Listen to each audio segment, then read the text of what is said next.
all human life originated in Lyra.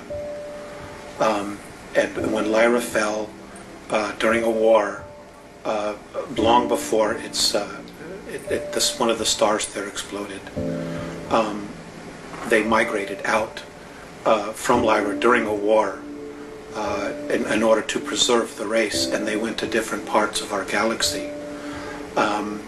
So all human life originated from Lyra originally.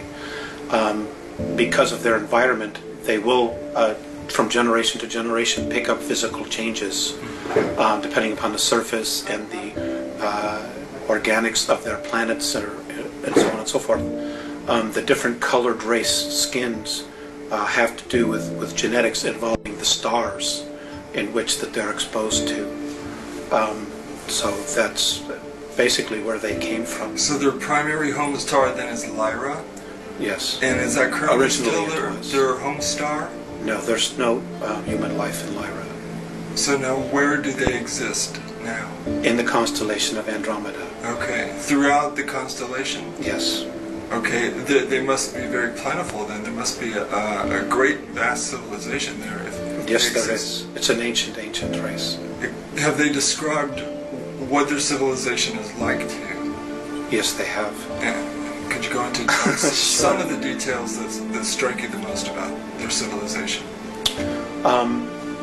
They're essentially, no matter where they are, they're a one-world government.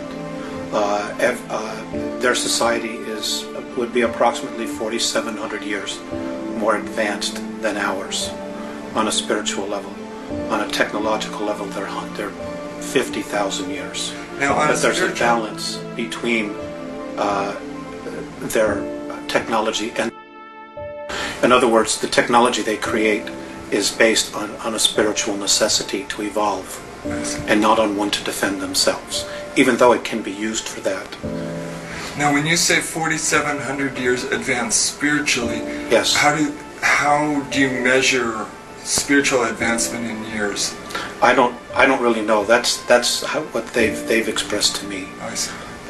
And they don't even use time in their world. There's no such thing really. But they use those numbers to accommodate us so that we can use those as a point of reference. I see. Okay. What do they call their world in their language? They don't speak. Everything is a symbol there.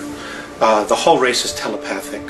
And I want to back up just a little bit. There are 28 different races there.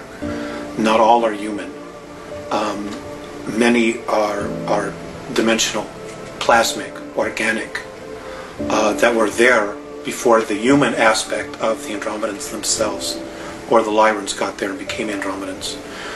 There's a lot of life on the different dimensional levels that if we were to go to 5th density, we would be physical on 5th density, even though here we're on 3rd density. Our perspective of them is being spirit.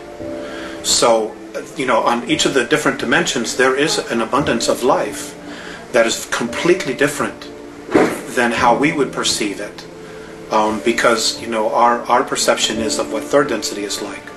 Even 4th density is very different, but we will have physical form in 4th density. Now, is 3rd density the lowest density, or are there others lower? The animal and insect kingdoms would be, and planetary systems would be considered lower, but to be perfectly honest with you, I've not had a clear definition of that, because I haven't asked. My focus really has been us, and where do we go from here? Right.